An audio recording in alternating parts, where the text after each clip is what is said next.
자, 오늘 창세기 44장과 45장의 말씀을 가지고 하나가 되려면 이라는 제목으로 하나님 말씀 증거하겠습니다. 캘리포니아에 있는 레드우드 내셔널 파크에 가면 세코이아라고 하는 나무가 있다고 합니다. 한번 그림을 한번 보실까요? 엄청나게 크죠? 이 나무의 높이가 보통 한 100m 정도가 된다고 합니다. 그리고 둘레는 한 10명이서 손을 잡고서 둘러서야 될 정도라고 합니다. 나이도 어림잡아서 한 2000년에서 한 3000년까지 이르는 것들도 있다고 합니다. 어떻게 이렇게 크게 그리고 오랫동안 나무들이 자라날 수 있었는가? 그 이유는 뿌리에 있다고 합니다. 나무의 높이보다 몇 배 더 깊이 뿌리가 박혀 있고 나무와 나무들이 서로 그 뿌리가 연결되어서 한 덩어리가 되어 있는 것입니다. 그러니까 온 숲에 있는 이 엄청나게 큰 나무들이 한 덩어리로 뭉쳐 있는 것입니다. 그래서 어떤 폭풍이 와도 넘어지지 않는다는 겁니다. 우리도 마찬가지입니다. 우리가 넘어지지 않고 우뚝 설 수 있는 비결이 뭐냐? 서로가 서로를 지탱해 주면서 하나가 되어지는 것입니다. 가정도 무너지지 않는 비결이 뭐냐? 서로가 서로를 지탱해 주면서 하나가 되어지는 것입니다. 다윗이 성전을 향해 올라가면서 백성들과 함께 합창하면서 부른 노래가 있습니다. 형제가 연합하여 동거함이 어찌 그리 선하고 아름다운지요. 하나가 되는 일을 아름다운 일이라고 말씀하고 있습니다.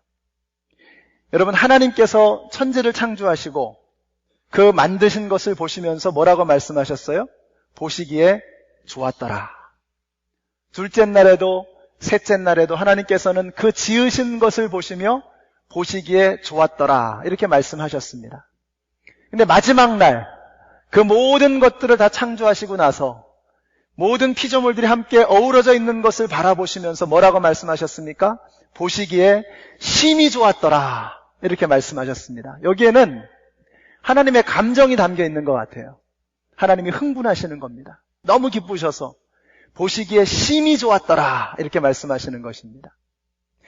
하나님께서 오늘 이 아침에 여러분들을 하나하나 보실 때 뭐라고 말씀하실까요?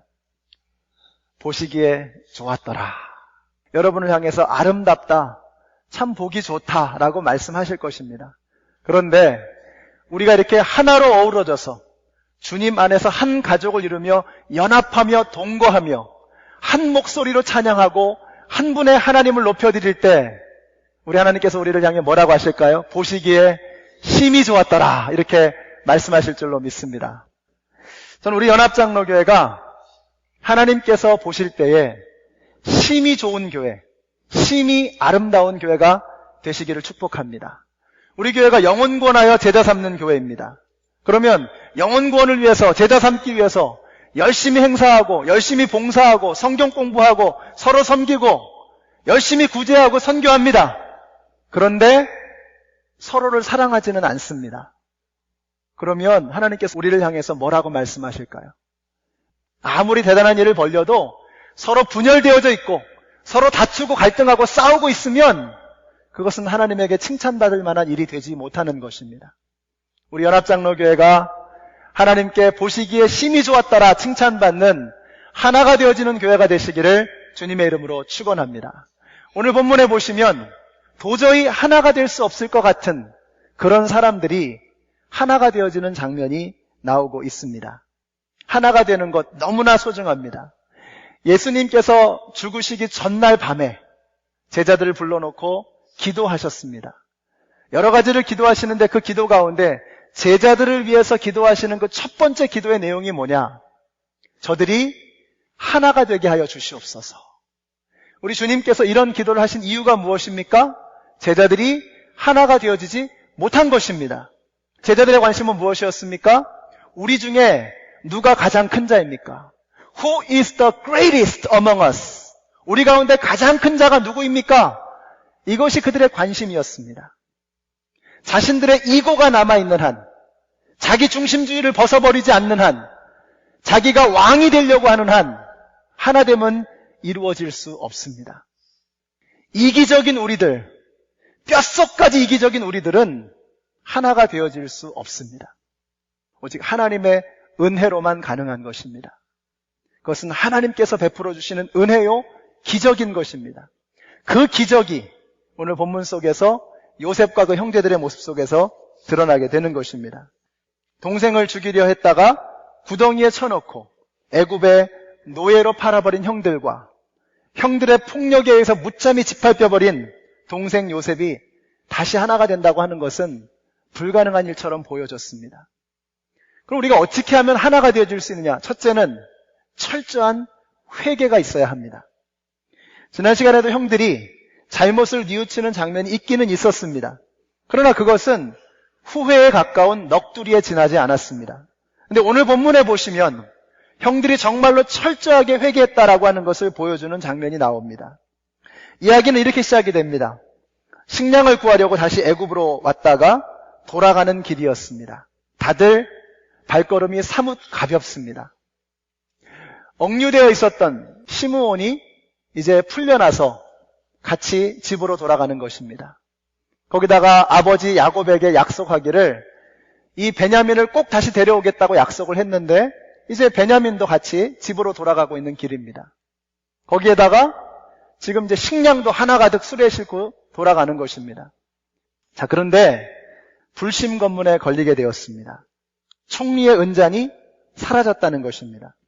영문을 모르는 형들은 만일 잔이 우리에게서 나오면 우리를 죽여도 좋다고, 당신의 종이 되겠다고 그렇게 이야기를 합니다. 그런데 베냐민의 자루에서 은잔이 나오게 된 것입니다. 근데 이때 형들의 반응이 참 놀랍습니다. 13절을 한번 보세요. 이것을 보자 그들은 슬픔이 북받쳐서 옷을 찢고 울면서 저마다 나귀의 짐을 다시 싣고 성으로 되돌아갔다. 20년 전에는요, 은 20냥을 주고서 동생을 팔아 넘긴 사람들입니다. 참 무정하고 비정한 그런 형들이었습니다. 근데 그 형들이 무슨 일에선지 달라지게 된 것입니다. 어떻게 달라졌느냐? 좀 더 깊이 들어가 보겠습니다. 16절 보세요. 유다가 대답하였다. 우리가 주인 어른께 무슨 할 말이 있겠습니까? 무슨 변명을 할 수 있겠습니까? 하나님이 소인들의 죄를 들추어 내셨으니 우리와 이 잔을 가지고 간 아이가 모두 주인 어른의 종이 되겠습니다. 베냐민이 걸렸는데 형들 전체가 다 자신들이 지은 죄라고 같이 뒤집어 쓰는 것입니다. 은 20냥의 동생을 팔아먹었던 이기적이고 비정했던 그 형들이 이제는 막내 동생을 보면서 그 아이가 지은 잘못은 우리의 잘못이라고 함께 연대 책임을 하는 것입니다. 더 중요한 것은 여기서 하나님께서 자신들의 죄를 들추어 내셨다고 말씀하고 있습니다. 우리가 그 전에 지었던, 과거에 지었던 죄를 생각하면 이렇게 억울한 일을 당해도 싸다 싸. 우리가 죄값을 받고 있는 것이다 라고 스스로 고백하고 있는 것입니다. 여러분, 뼛속까지 이기적인 우리들, 각자가 다 자기의 영역을 정해놓고 그 안에서 왕 노릇하는 우리들 아닙니까? 그런 우리들이 어떻게 하나가 되어줄 수 있느냐 하는 것입니다. 거기에는 철저한 회개가 따라야 하는 것입니다. 철저한 회개. 변명이 남아있는 한, 핑계가 남아있는 한 철저한 회개는 아직 이루어지지 못한 것입니다. 우리가 여전히 변명하고 있고 핑계를 대고 있고 다른 사람을 정죄하고 있고 다른 사람 탓을 돌리고 있다면 우리는 여전히 철저한 회개를 하지 못한 것입니다. 우리가 철저하게 회개할 때 그때 하나가 되어지는 새로운 역사는 일어나게 되는 것입니다. 많은 사람들이 하나가 되어야 한다고 하면서도 하나가 되지 못하는 이유가 무엇인가? 철저한 회개를 드리지 못하는 것입니다. 하나님께서 역사하시는 교회가 되려면 우리 자신의 잘못을 철저하게 뉘우치는 회개가 있어야 합니다. 한국교회 부흥이 언제부터 시작되었느냐? 백낙준 박사는 한국교회 부흥의 출발점은 원산기도회와 하디 선교사의 회개로부터 이루어졌다라고 말합니다. 하디 선교사님은 캐나다 토론토 의과대학을 졸업한 뛰어난 의사였습니다. 1890년 9월에 그가 한국 땅을 밟았습니다. 그가 꾸었던 꿈과는 다르게 그의 사역은 계속해서 실패를 거듭합니다. 그때 하나님께서 하디 선교사님에게 회개의 영을 불어넣어 주셨습니다. 하나님, 제가 백인 우월의식을 가지고 이 조선 사람들을 무시했습니다. 하나님, 제가 최고의 의과대학을 나온 의사라고 하는 그 자만심 때문에 다른 사람들을 멸시하고 교만함을 버리지 못했습니다. 다른 선교사님들 앞에서, 그리고 조선 사람들 앞에서 회개하기 시작했습니다. 그때 원산 감리교회 진천수라고 하는 청년이, 이 양반 출신이었는데, 이 사람도 같이 회개하기 시작합니다. 그는 자신이 병든 아내를 미워했고 술로 방탕한 세월을 보냈다는 것을 진심으로 회개했습니다. 여기에 영향을 받아서 원산에 부흥의 물결이 밀려오기 시작한 것입니다. 그리고 가까운 곳에 있는 평양에도 회개 운동이 일어나고 하나님께서 그곳에도 부흥의 역사를 이루어 주셨습니다. 1907년 1월에 평양 장대현 교회에서 말씀 사경회가 있었는데, 여기서 길선주 장로가 공개적으로 자신의 죄를 회개한 것입니다. 1년 전에 자신이 셈을 잘할 줄 모르는 친구의 등을 쳐서 돈을 착복했다는 것을 사람들 앞에서 공개적으로 회개하고 자백한 것입니다. 여기서부터 평양에 부흥의 불길이 치솟기 시작한 것입니다. 그것이 평양에서만 멈추지 않았습니다. 온 조선 땅을 뒤덮는 부흥의 역사가 여기서부터 시작이 된 것입니다. 여러분, 부흥이라고 하는 것은 하나님이 주시는 축복이요 은혜입니다. 그러면 하나님의 축복과 은혜의 역사가 나타나기 위해서는 우리가 하나님의 은혜를 받을 만한 마음밭이 되어져야 합니다. 그러기 위해서는 철저한 회개가 이루어져야 한다는 것입니다. 그러면 하나님께서 부흥을 불어넣어 주실 줄로 믿습니다. 우리 연합장로교회가 부흥되는 교회가 되기를 원하십니까? 그러면 회개해야 됩니다. 분열하는 교회들 보면은요, 패턴이 똑같습니다. 교인들은 목사 탓을 합니다. 목사가 잘못해서 교회가 이 모양이다. 또 목사는 교인들 탓을 합니다. 교인들이 엉망이어서 교회가 이렇다고 이렇게 교인 탓을 합니다. 서로의 잘못을 지적하니까 끊임없는 분열이 계속되어지는 것입니다. 어떻게 하면 하나님의 은혜가 임할 것인가? 어떻게 하면 우리가 하나됨의 역사를 이룰 수 있을 것인가? 어떻게 하면 이 교회가 부흥하는 교회가 되어질 수 있을 것인가? 철저한 회개와 함께 하나됨의 역사를 이루는 것입니다. 자, 두 번째로 하나가 되려면은요, 희생하는 사람이 있어야 합니다. 여기에 등장하는 인물이 바로 유다입니다. 일이 복잡하게 꼬여지자 유다가 이런 말을 합니다. 44장 33절 보세요. 저 아이 대신에 소인을 주인 어른의 종으로 삼아 여기에 머물러 있게 해주시고 저 아이는 그의 형들과 함께 돌려보내주시기를 바랍니다. 이게 그냥 이렇게 폼 잡으려고 하는 말이 아닙니다. 지금 잘못되면 목숨을 잃을 수도 있고 평생 노예살이 종살이를 할 수도 있습니다. 그런 상황 속에서 유다가 십자가를 지고 다른 모든 형제들을 대신해서 자기가 이 고난을 당하겠다고 나서고 있는 것입니다. 하나가 되어지기 위해서는 누군가 먼저 희생하고 누군가 총대를 매는 사람이 있어야 합니다. 서로에게 책임을 미루는 한 하나됨의 역사는 일어날 수 없습니다. 이 유다의 모습을 보고서 요셉의 마음이 움직입니다. 45장 1절과 2절 보세요. 요셉은 북받치는 감정을 억누르지 못하고 자기가 누구인지를 형제들에게 밝히고 나서 한참 동안 울었다. 그 울음소리가 어찌나 크던지 밖으로 물러난 이집트 사람들에게도 들리고 바로의 궁에도 들렸다. 우리가 하나가 되어지려면 이렇게 자신을 희생하고 앞장서는 사람이 있어야 합니다. 요셉이 방성대곡을 했습니다. 무엇이 요셉의 마음을 움직였습니까? 유다라고 하는 한 사람의 희생, 자신이 다른 형제들을 위해서 희생하는 그 모습을 보면서 요셉의 마음이 움직이게 된 것입니다. 여러분이 마중물이라고 아시죠? 말라있는 펌프에서 물을 끌어올리려면은 마중물이 있어야 합니다. 저 옛날에 시골에 살았는데 펌프가 있었습니다. 그 펌프 옆에 다라 아시죠? 다라에다가 물이 이제 하나 가득 담겨 있는데 거기서 한 바가지를 퍼가지고 펌프에 집어넣습니다. 그리고 이제 펌프질을 하면 푸샥푸샥 하면서 처음에는 물이 안 올라와요. 근데 계속 펌프질을 하면 깊은 곳에서 지하수가 콸콸콸 쏟아 올라오는 것입니다. 마중물 한 바가지가 저 깊은 곳에 있는 지하수를 솟구쳐 오르게 하는 것입니다. 유다의 희생이 요셉의 눈에서 눈물이 터지게 만든 것입니다. 그의 마음속에 깊은 곳에 있었던 그 복받쳐 오르는 감정이 터져오르게 한 것이 무엇이냐? 유다의 희생이었다는 것입니다. 사실 따지고 보면은요, 유다만큼 이 일에 부적격한 사람은 없습니다. 유다가 어떤 사람입니까? 유다는 가족들의 속을 그렇게도 썩였던 사람입니다. 이방인 지역으로 혼자 뚝 떨어져서 이사를 가가지고 그곳에서 이방인 여인을 아내로 삼았습니다. 부모님의 근심거리가 되었습니다. 그리고 나서 며느리와 동침을 하고 자식을 낳았습니다. 부모님의 수치거리가 되었습니다. 그런데 그 사람이, 하나님께서 그 사람을 어떻게 하셨는지, 이 유다가 변해서 다른 형제들을 되돌려 보내기 위해서 자신을 희생하는 그런 사람이 된 것입니다. 저는 여기서 굉장히 중요한 하나님의 섭리를 발견합니다. 유다라고 하는 가장 형편없는 한 사람을 바꾸셔서 이렇게 희생적이고 다른 사람들을 돌봐주는 아름다운 영혼으로 변하게 하신 것입니다. 그러므로 우리는요, 어떠한 사람을 볼 때에도 함부로 판단하거나 정죄해서는 안 됩니다. 하나님께서 그 사람을 어떻게 바꾸실지 알 수가 없는 것입니다. 하나님께서 고치실 수 없는 사람은 없습니다.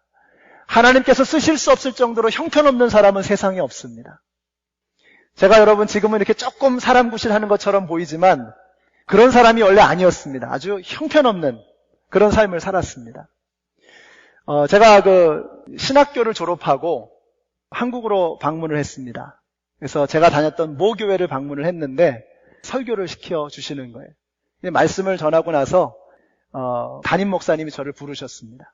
하시는 말씀이, 김혜길 형제가 목회자가 되리라고는 상상도 못했습니다. 그러면서 말씀하셨는데 이게 칭찬인지 욕인지 알 수가 없더라고요. 근데 제가 그렇게 형편없는 사람이었어요. 대학부 회장하면서요, 대학생들한테 장학금을 줬습니다. 한 10만 원씩, 100불 정도씩 장학금을 줬어요. 근데 제가 이렇게 친구들을 선동을 해가지고 그 돈 가지고 맥주집에 가서 맥주 마시고 막 그랬습니다. 그 목사님께 다 들어갔거든요. 다 뺏기고 막 그랬어요. 얼마나 목사님이 저를 안 좋아하셨는지 아주 이제 제껴 놓으신 것 같았어요. 그런데 그런 사람이 목사가 돼가지고 왔으니까 이게 믿어지지가 않으시는 거죠. 우리를 쓰실 수 없는 그런 정도로 형편없는 그런 존재는 세상에 없습니다. 그럼 여러분 어떤 사람에게도 가능성을 열어두시기를 부탁드립니다. 유다를 바꾸시는 걸 보세요. 그 형편없는 사람을 바꾸셔서 하나님께서 들어 쓰시는데 유다의 족보에서 누가 나옵니까? 다윗이 나오잖아요. 그 다윗의 후손 가운데 누가 와요? 메시아께서 오시는 것입니다. 그 엄청난 역사를 가장 형편없었던 유다라고 하는 한 사람을 통해서 이루시는 거예요. 그 유다가 형제들을 위해서 자신을 희생하고 있는 것입니다. 그리고 그 희생하는 한 사람을 통해서 하나됨의 역사가 이루어지게 되는 것입니다. 유다가 나선 것처럼 제가 책임지겠습니다. 제가 한번 해보겠습니다. 주님, 저를 한번 써주세요. 저 때문에 이 믿음의 공동체가 하나가 되어질 수 있다면 제가 한번 희생해 보겠습니다. 유다와 같은 마중물이 되어주시는 저와 여러분이 되시기를 주님의 이름으로 축원합니다. 자, 세 번째는요, 용서입니다. 하나가 되어지려면 용서가 있어야 합니다. 형들이 아무리 변했다고 한들 요셉이 그 형들을 용서하고 받아주지 않았다면 하나됨의 역사는 이루어질 수 없었을 것입니다. 그런데 요셉이 마음을 열었습니다. 그리고 자신의 정체를 밝힙니다. 형님들, 제가 바로 그 요셉입니다. 지금까지는 좀 불안하고 두려웠는데 이제부터는 공포영화가 시작이 되는 겁니다. 자신들이 노예로 팔아넘겼던 그 요셉이 총리가 되어 지금 앞에 딱 서 있는 거예요. 얼마나 두려웠겠습니까? 그런데 요셉이 놀랍게도 이런 말을 합니다. 7절과 8절 보세요. 하나님이 나를 형님들보다 앞서서 보내신 것은 하나님이 크나큰 구원을 베푸셔서 형님들의 목숨을 지켜주시려는 것이고 또 형님들의 자손을 이 세상에 살아남게 하시려는 것입니다. 그러므로 실제로 나를 이리로 보낸 것은 형님들이 아니라 하나님이십니다. 형들이 보낸 게 아니라 하나님이 보내셨다라고 고백하는 것입니다. 우리가 용서할 수 있으려면요, 하나님의 섭리를 깨달아야 합니다. 하나님이 그려주시는 큰 그림을 볼 수 있어야 합니다. 그때 비로소 우리는 용서할 수 있는 넉넉한 마음이 되어지는 것입니다. 우리가 하나님의 섭리를 발견하지 못한다면, 하나님이 이루시는 그 일들을 보지 못한다면 요셉도 형들을 용서하기 어려웠을 것입니다. 근데 요셉이 가만히 보니까 이게 하나님이 역사하시는 거예요. 형들이 나를 팔았지만 사실은 그 모든 일들을 통해서 하나님이 나를 움직여 가시는 그 손길을 요셉이 발견한 겁니다. 우리가 왜 용서하지 못하는가? 하나님이 그려주시는 큰 그림을 보지 못하기 때문입니다. 너무 시야가 좁아서 내 앞에 있는 것, 지금 당장 펼쳐지는 것 밖에는 보지 못하는 거예요. 그런데 하나님께서 은혜를 주시면 넓은 안목이 생기게 됩니다. 하나님이 어떻게 역사하시는지, 하나님이 어떻게 섭리하시는지 그게 보이기 시작하는 거예요. 여러분, 그때 우리가 용서할 수 있는 마음이 생기는 것입니다. 모든 것이 합력하여 선을 이루어내시고야만은 하나님의 능력, 하나님의 섭리를 발견하게 될 때 우리는 어떤 상황 속에서도 감사할 수 있고 그 상황 속에서 하나님을 만날 수 있는 것입니다. 오늘 여기 계신 모든 분들이 그 하나님의 섭리를 보게 되시기를 축복합니다. 우리의 시야가 너무 좁습니다. 너무 미시적이에요. 내 앞에 있는 것밖에는 보지 못하는 근시안적인 안목이 우리를 사로잡고 있습니다. 눈을 들어 십자가를 바라보십시오. 십자가에 예수님이 달리셨을 때 예수님은 끝난 줄 알았습니다. 그러나 하나님의 드라마는 거기서 끝나지 않습니다. 하나님의 섭리는 훨씬 더 크고 광대하고 위대합니다. 그래서 그 십자가의 죽으심을 통해서 모든 인류를 구원하실 길을 열어놓으신 것입니다. 이것이 하나님의 섭리입니다. 이 하나님의 섭리를 나의 것으로 받아들일 수 있는 사람은 무시무시한 사람이 될 수 있습니다. 어떤 상황에서도 그런 사람은 무너지지 않기 때문입니다. 마귀는 지금도 우는 사자와 같이 두루다니면서 삼킬 자를 찾습니다. 마귀는 졸지도 주무시지도 않고 우리를 넘어뜨리기 위해서 지금도 일하고 있습니다. 마귀는 생명의 근원 되시는 예수님으로부터 우리를 끊임없이 떨어뜨려 놓으려고 합니다. 그래서 하나님 원망하게 만들고, 하나님은 없다고 부정하게 만들고, 하나님이 그렇게 나에게 은혜를 부어주셨는데도 그 모든 것들을 원망거리로, 불평거리로 다 돌려버립니다. 이것이 마귀가 하는 짓입니다. 그런데 하나님의 섭리를 깨닫는 사람, 이 모든 것이 다 하나님의 은혜요, 하나님의 계획 가운데 있다는 것을 깨닫는 사람은 마귀가 감히 흔들 수 없는 사람입니다. 이 사람이 무서운 사람입니다. 우리 연합장로교회가 하나님의 섭리를 볼 수 있는 교회가 되시기를 축복합니다. 우리 하나님의 섭리를 좀 보십시다. 왜 나를 미국 땅에 오게 하셨는가? 왜 나를 이런 어려운 지경에 이르게 하셨는가? 하나님을 원망하는 것이 아니라, 그래서 하나님에게 불평하고 하나님으로부터 멀어지는 것이 아니라 오히려 그 일로 인해서 하나님께로 다가가시는 저와 여러분이 되시기를 바랍니다. 요셉은요, 얼마든지 하나님을 원망하고 부정할 수 있는 사람이었습니다. 요셉이 잘못한 게 뭡니까? 그 어린아이가 노예로 팔려가고 지하 감옥에 갇히고 누명을 쓰고 이런 모든 어려운 일들을 어떻게 겪습니까?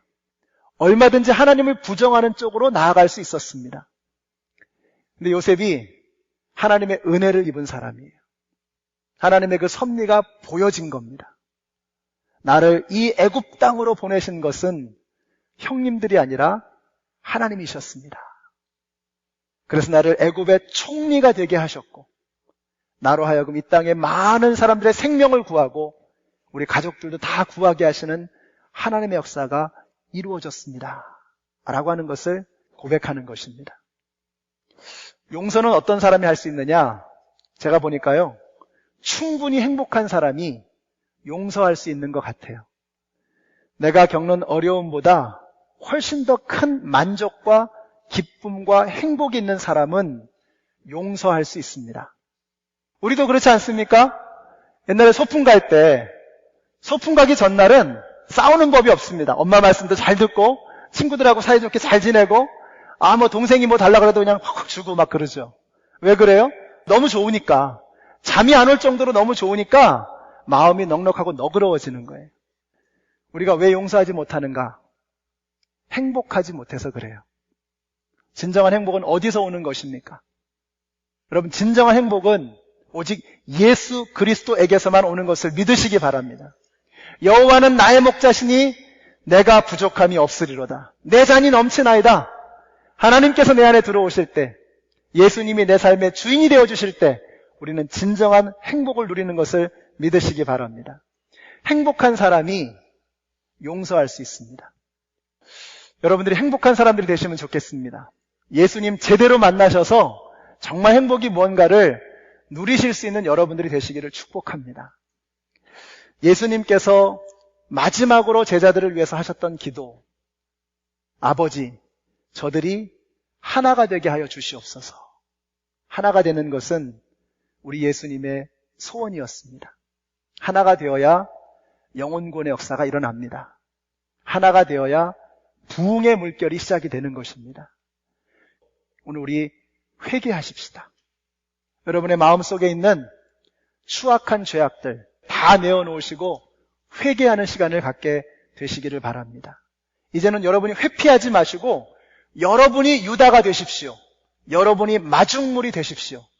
나의 희생으로 많은 사람들을 살릴 수 있는 유다와 같은 그런 사람들이 되시기를 바랍니다.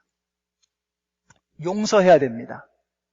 용서하지 않고 잠드는 것은 독사를 가슴에 품고 잠드는 것과 똑같습니다. 용서하지 않으면 내가 죽습니다. 용서하지 않는 그 대상이 고통을 당하는 게 아닙니다. 용서하지 않으면 내가 죽는 겁니다. 하나님의 큰 섭리를 보게 될 때 모든 것을 합력해서 선을 이루어내시고야 마시는 그 하나님의 신실하심을 발견하게 될 때 용서할 수 있게 되는 것입니다. 그때 우리는 진정한 하나됨을 이룰 수 있습니다. 여러분, 핵폭탄이 두 가지 종류의 폭탄이 있다고 합니다. 원자폭탄은요, 핵 분열 반응을 일으켜서 폭발력을 만듭니다. 수소폭탄은 핵 융합 반응을 일으켜서 폭탄을 만든다 그래요. 핵 분열 반응을 일으켜도 엄청난 힘이 나죠. 그런데 수소폭탄은, 핵 융합 반응을 일으키는 수소폭탄은 원자폭탄에 비할 바가 아니라고 합니다. 우리가 분열하면서도 힘이 납니다. 그죠? 두 교회로 갈라지면요, 양쪽 교회가 으쌰으쌰 힘을 냅니다. 어디서 그런 힘이 나왔는지. 근데 오래가지 못합니다. 그러나 분열되었던 사람들이 하나가 되어지면 세상을 뒤집고도 남습니다. 진정한 힘은 어디서 나오느냐? 하나됨에 있습니다. 그래서 주님은 제자들을 향해서 아버지, 저들이 하나가 되게 하여 주시옵소서 이렇게 기도하셨습니다. 그 하나됨을 통해서 하나님의 소원을 이 땅에 이루어드리는 성도, 하나님을 기쁘게 드리는 주님의 교회가 되시기를 우리 예수님의 이름으로 축원합니다.